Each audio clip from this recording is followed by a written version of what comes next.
Deixa eu te perguntar, então, já que você então me falou que é sério, assim, né, tal, que vai ser um negócio profundo. O meu amigo broxa é normal?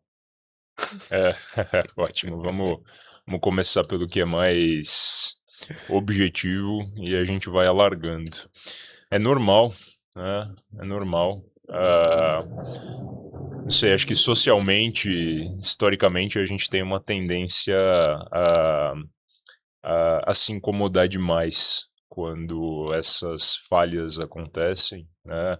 Especialmente para o homem que tem um peso assim, né, de ter que funcionar, de ter que ser potente, de ter que ser eh, hiperpotente sempre, né? E ao longo da história da vida da pessoa, algumas falhas acontecem. É claro que se elas começarem a ficar sistemáticas ou excessivas, ou o nível de sofrimento ligado a elas estiver também excessivo, aí é o caso de procurar algum tipo de ajuda.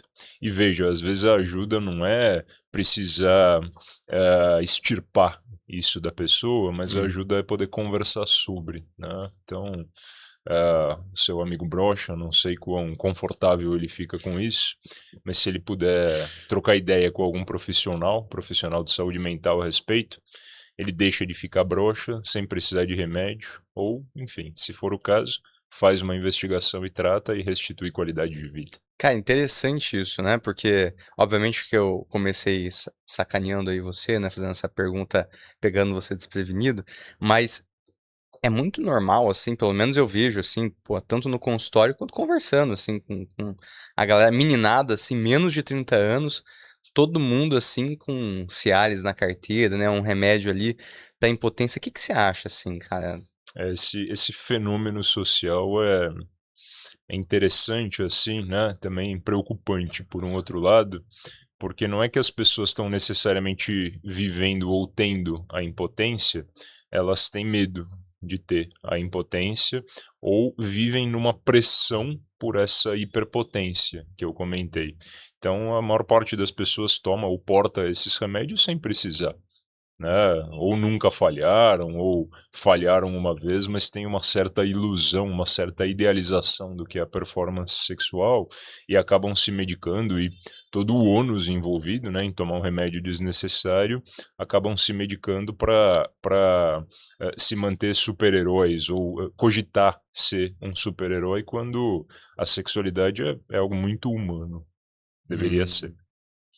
E tem uma camada também, né, do tipo assim, pô, a gente não, né, mas vão zoar, um cara zoando o outro, chama outro de borracha fraca, soca fofa, essas coisas assim. Tem um construto social envolvido também, né, cara? Porra, nunca pode dar errado. E isso, não sei você, né, mas eu vejo no consultório, pá, comum acontecer. A construção da masculinidade é essa, né? Eu tenho a impressão de que, enfim, essas coisas podem se flexibilizar um pouco agora, nova geração, o modo como as mulheres estão se empoderando e questionando, enfim, essas posições muito rígidas da masculinidade, que eu acho muito nobre e desejável, mas historicamente falando, a masculinidade ela está organizada em torno do conceito de potência, né? E, e a performance sexual talvez seja o principal construto dessa potência ou uma das formas mais eh, visíveis de expressão dessa potência. Então, o homem não quer, não topa colocar isso em questão e em risco, né? Historicamente. Pô, até o Freud, né, tem a fase fálica, né, tal, quando a mulher, né, parafraseando ele mesmo, né, a mulher muito potente também chamava de fálica, né, tem muito isso da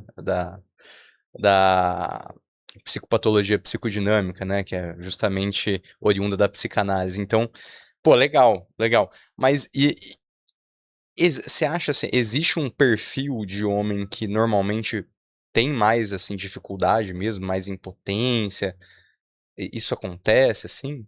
Aí já trazendo um pouco mais para a questão propriamente clínica, tem perfis, né, de homens que são impotentes, é o que a gente chama da disfunção erétil, Um perfil é esse, né, que a gente estava falando, o rapaz jovem, né, o rapaz às vezes mais em início de vida sexual, com talvez um tipo de personalidade mais ansiosa, mais preocupada, que diante da presença da outra pessoa, né, diante da presença da parceria, se sente muito inibido, muito tenso e às vezes acaba não conseguindo chegar na ereção, que é o que a gente chama de disfunção erétil psicogênica.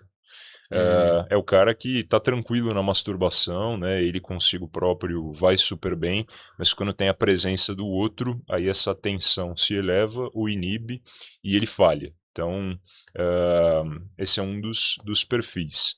Agora tem o outro, né? Que é aquele paciente faixa etária mais elevada, enfim, 50, 60 anos em diante, algo que vai crescendo com as faixas etárias, 70, 80, e os níveis, né, de prevalência vão ficando aí bastante significativos, que já tem fatores orgânicos associados. Hum. Então, é o cara que tem pressão alta e diabetes descontrolada, é o cara que fumou e bebeu, se não a vida inteira, mas por muitos anos, é o cara que tem alguma doença urológica, é o cara que fez uma cirurgia de próstata, né? A gente sabe que esse é um evento adverso bem típico das cirurgias de próstata, os urologistas contam. Então, esse é um cara que vai ter uma falha da ereção por uma questão orgânica, né? Dizer assim, o primeiro tem uma questão de software, o segundo tem uma questão de hardware. E às vezes essas variáveis se combinam, então vai ficando necessário um acompanhamento por uma equipe plural que cuida desde os aspectos físicos, aí o urologista, o clínico, né, até os aspectos psicológicos, o psiquiatra quando há comorbidade, o psicólogo, a importância desse acompanhamento multidisciplinar.